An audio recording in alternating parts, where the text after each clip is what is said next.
नमस्कार दोस्तों, आपका बहुत-बहुत स्वागत है आपके अपने चैनल एनालाइज़ विद राजेश में।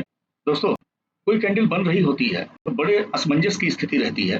ख़ास करके अगर 15 मिनट के टाइम फ्रेम में देखें, तो कभी-कभी ऐसा होता है कि कैंडल बनी, आपको लगा बुलिश जाएगी, लेकिन थोड़ी ही देर में वो रिड्यूस हो गई और एक लंबा सा वीक छोड़ दी। आप जहाँ पे एंट्री लिए थे, वहाँ से नीचे आ गई, आपका एसएल हिट कर दी, काम खत्म। तो यहाँ पे मैं ऐसे इंडिकेटर की चर्चा करूँगा, जो कि है तो डबल आरएसआई सिस्टम, लेकिन ये आपको एक प्रीवियस एहसास दिलाएगा कि इस कैंडल में क्या हो सकता है। ट्रेडिंग में कब तक नुकसान सहते रहोगे?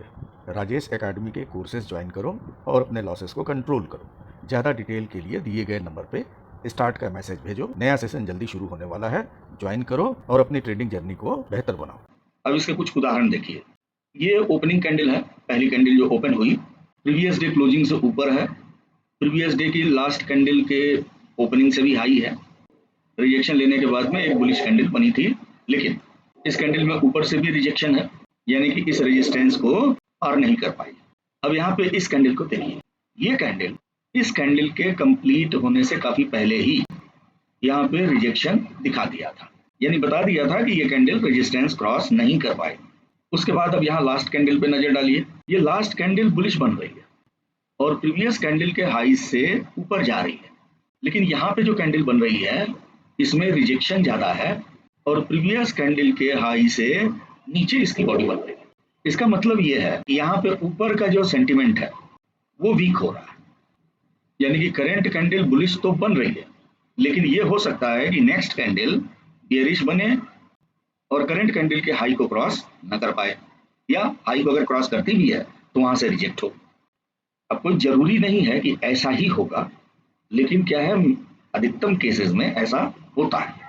तो यहाँ पे कमजोर कैंडल बन रही है, यहाँ पे स्ट्रॉन्ग कैंडल बन रही है, ये दोनों ही इंटरप्रेट कर रहे हैं कि जो ऊपर का मोमेंटम है ये कमजोर हो रहा है और वैसे केस में हो सकता है यहाँ से डिक्लाइनिंग करे या एक और कैंडल बुलिश बना करके वहां से रिजेक्ट हो। तो ये जो सिचुएशन आपको दिखाई जा रही है ये करंट सेंटीमेंट के अनुसार है। अब हो सकता है आने वाले 5-7 मिनट में या 10 मिनट में यहाँ पे सेंटीमेंट और मजबूत हो, बायर और स्ट्रांगली आए और कैंडल यहाँ से ऊपर जाए, लेकिन इतनी देर में, जितनी देर में अपने चर्चा कर रहे हैं, आप यहाँ पे इस कैंडल का बिहेवियर देख सकते हैं। इस कैंडल में ऊपर से रिजेक्शन शुरू हो गया। इसको थोड़ा वाइडर कर देते हैं ताकि आपको और अच्छे से समझ में आए। तो जिस समय रिजेक्शन नहीं हुआ था उसी समय ये कैंडल वीक बन रही थी और अभी देखिए इसमें रिजेक्शन आपको दिखाई दे रहा है। तो ये जो कैंडल थी, पहली कैंडल, इसको हाइकेनाशी ने बताया कि भाई ये कमजोर कैंडल है। दूसरी कैंडल कमजोर थी, लेकिन हाइकेनाशी ने बताया कि ये कैंडल मजबूत है। उसके बाद अगली कैंडल को भी इसने बताया कि मजबूत है। नेक्स्ट कैंडल भी बुलिश बनी, उसके बाद की कैंडल रेड जरूर बनी। हाइकेनाशी ने कमजोर कैंडल दिखाया, लेकिन इसका ग्रीन होने का मतलब है कि नेक्स्ट कैंडल बुलिश बन सकती है और अगली कैंडल बुलिश बनी। अब ये कैंडल जो कमजोर दिख रही है, इसका मतलब ये नहीं है कि अगली कैंडल बेरिश बने, इसका मतलब है अगली कैंडल बुलिश बन सकती है, लेकिन उसमें रिजेक्शन हो सकता है या इनिशियली कुछ ऊपर जा करके फाइनली करंट कैंडल के नीचे आ सकती है। तो ये एक प्रोबेबिलिटी है। ऐसा भी हो सकता है कि नेक्स्ट कैंडल जो कि 15 मिनट बाद बनेगी, यहाँ पे सेंटीमेंट स्ट्रॉन्गर हो जाए, इस तरह की एक कैंडल बने और प्रीवियस कैंडल के हाई को क्रॉस करे, यहाँ भी और यहाँ भी। बट इट डिपेंड्स कि आने वाले समय में सेंटीमेंट में अगर कोई चेंज होता है तो। लेकिन जो करंट स्थिति है वो ये बता रही है कि सेंटीमेंट पहले से कमजोर हुआ है और इसका देखिए काफी असर पड़ता है। अभी चार्ट को चलने देते हैं और देखते हैं कि थोड़ी देर में क्या होगा। यहाँ पे देखिए एक ओपनिंग बुलिश कैंडल बनी है और काफी स्ट्रांग भी है, नीचे से रिजेक्शन भी है, लेकिन हाइकेनाशी ने जो कैंडल बनाया ये एक इंडेसिसिव कैंडल बनाया, यानी कि ये एक कमजोर इंडेसिसिव कैंडल है। उसके बाद यहाँ पे कैंडल रेड बन गई, लेकिन हाइकेनाशी ने एक कमजोर बुलिश कैंडल बनाया, यानी कि ये बेरिश कैंडल जरूर बनी है लेकिन सेंटीमेंट बुलिश डायरेक्शन में जा रहा है और उसके बाद की कैंडलें बुलिश बनी। उसी तरह से यहाँ जो रेड कैंडल बनी है, तो जब ओपनिंग से ऊपर जा रही थी तो ग्रीन कैंडल थी, at least up to week high तक, लेकिन यहाँ पर जो कैंडल का रिजेक्शन है ये पहले ही दिखाई दे गया। इसका मतलब है कि अभी सेंटीमेंट उतना स्ट्रॉन्गर नहीं होगा। और अब देखिए यहाँ पे रिजेक्शंस भी आए और अब आप आ जाइए अपने पुराने पोजीशन पे। यहाँ पे हाइकेनाशी ने पहले ही सिग्नल दे दिया कि ये कैंडल कमजोर बन रही है और उसके बाद आप देखिए यहाँ पे बेरिश कैंडल बनी है, लेकिन ये जो करंट कैंडल बनी है ये प्रीवियस कैंडल के बॉडी से ऊपर जा रही है। तो इसका मतलब है ये जो बियरिशनेस है ये कमजोर है और इस कैंडल का रिजेक्शन भी कमजोर है। तो ये हो सकता है कि नेक्स्ट कैंडल करंट कैंडल के क्लोजिंग से ऊपर जाए। अगर इस कैंडल में रिजेक्शन इस कैंडल से ज्यादा होता तो इस बात का अनुमान लगाना काफी आसान था कि प्राइस यहाँ से डिक्लाइन कर सकता है, लेकिन चूंकि करंट कैंडल की बॉडी का हाई, विक का नहीं, बॉडी का हाई प्रीवियस कैंडल के बॉडी के हाई से ऊपर है, तो इसलिए अपने अनुमान लगा सकते हैं कि नेक्स्ट कैंडल हो सकता है इस हाई से ऊपर जाए। इस तरह से इसको अगर ध्यान से इंटरप्रेट करेंगे तो इस बात का अनुमान लगाना काफी आसान होगा कि नेक्स्ट कैंडल क्या कर सकती है, या करंट कैंडल रिजेक्ट होगी या अपने डायरेक्शन में जाएगी या क्या करेगी। तो इसका काफी बेनिफिट ये होता है कि आपकी एंट्री और एग्जिट दोनों काफी वेल प्लान्ड हो जाता है। तो अगर आप टाइमली एंट्री किए और टाइमली एग्जिट किए तो यहाँ पे आपको काफी अच्छे ट्रेड मिल सकते हैं। और देखिए यहाँ पे इस कैंडल की स्ट्रेंथ प्रीवियस से ज्यादा है और ये कैंडल प्रीवियस कैंडल के हाई से ऊपर जा रही है। इस तरह से इस RSI को, जिसमें एक RSI है और दूसरा RSI हाइकेनाशी कैंडल के रूप में रिप्रेजेंट किया जाता है, कैंडल के बारे में इंटरप्रिटेशन काफी अच्छा देती है और आपको क्लियर कट एहसास रहता है कि करंट कैंडल में हमको निकलना है या नहीं निकलना है, ट्रेड को कंटिन्यू रखना है या एग्जिट कर जाना है। लेकिन याद रखिएगा 100% कुछ भी नहीं होता है, 100% यहाँ भी नहीं होता है।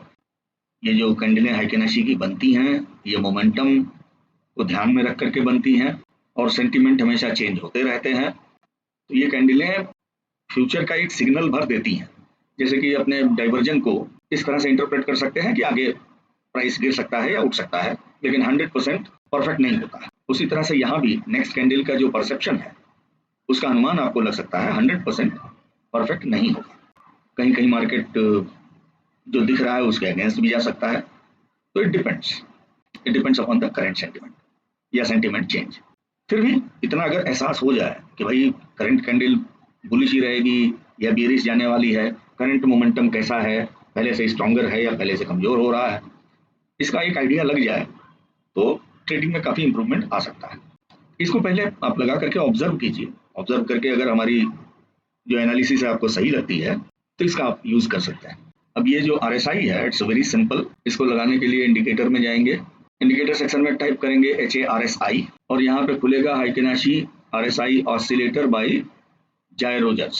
सेटिंग में जाकर के इनपुट्स में हाइकेनाशी कैंडलों वाली RSI का length 14, open smoothing 2, colour as it is, और जो ये ब्लैक लाइन है ये 28 की RSI है, तो इसके लिए सोर्स OHLC by 4 और लेंथ 28 का, और उसके बाद इन तीनों में smooth mode RSI, show RSI plot, इसको तो इनेबल रखेंगे। शो RSI हिस्टोग्राम आप डिसेबल कर सकते हैं या स्टाइल में जाके डिसेबल कर दीजिए। शो स्टोकेस्टिक नहीं चाहिए, रिबन नहीं चाहिए, ये सब डिसेबल कर देंगे। ओवरबॉट ओवरसोल्ड में चेंज करने की जरूरत नहीं है क्योंकि अपने को वो लगेगा नहीं। अब स्टाइल में आ गए, स्टाइल में आकर के हिस्टोग्राम को ऑफ कर देंगे, नहीं चाहिए, कंफ्यूजन करेगा। HARSI जो कलर है ठीक है, RSI shadow black overlay of कर देंगे। स्टोकेस्टिक अपने को चाहिए नहीं, अपने इनपुट में डिसेबल करके रखे हैं इसलिए इसका कोई महत्व नहीं है। बाकी जो चीजें हैं एज इट इज छोड़ दीजिए, इसको ओके कर दीजिए और अपना ये इंडिकेटर तैयार। अब यहाँ पे देखिए ओपनिंग कैंडल के बाद, ओपनिंग कैंडल में RSI ने रिजेक्शन दिखाया था तो ओपनिंग कैंडल में एंट्री छोड़ देंगे। उसके बाद यहाँ पे स्ट्रॉन्ग बुलिश कैंडलें बन रही हैं, तो यहाँ स्ट्रॉन्ग बुलिश मूव जो है वो मिल रहा है। और जब तक कैंडलों की बॉडी प्रीवियस कैंडल की बॉडी से हाई जा रही है तब तक कोई टेंशन की बात नहीं है, अपने मार्केट में रह सकते हैं। जैसे ही करंट कैंडल की बॉडी प्रीवियस कैंडल के बॉडी से लो हो जाए वहां पे अपने को अलर्ट हो जाना है और कैंडल इंडिसेसिव बन जाए, जैसे यहाँ पे ये कैंडल इंडिसेसिव, वैसे ही हमको अपना एसएल ट्रेल करके एक मिनिमम लेवल पे लगा देना चाहिए ताकि बाई चांस अगर प्राइस ज्यादा रिट्रेस करे तो वहां पे एग्जिट हो जाए और मेरी प्रॉफिट बुकिंग हो जाए। अब यहाँ देखिए बेरिश कैंडल बन रही है लेकिन हमारी करंट कैंडल का हाई प्रीवियस कैंडल के हाई से ऊपर है। यहाँ पे वीक में डिफरेंस है, वीक प्रीवियस वीक से नीचे है। तो जब तक बॉडी हाई है तब तक कोई टेंशन की बात नहीं है, तब तक अपने को वॉच करने का, क्योंकि जब मोमेंटम रिजेक्शन होगा तो वो कैंडल में विजिबल होगा।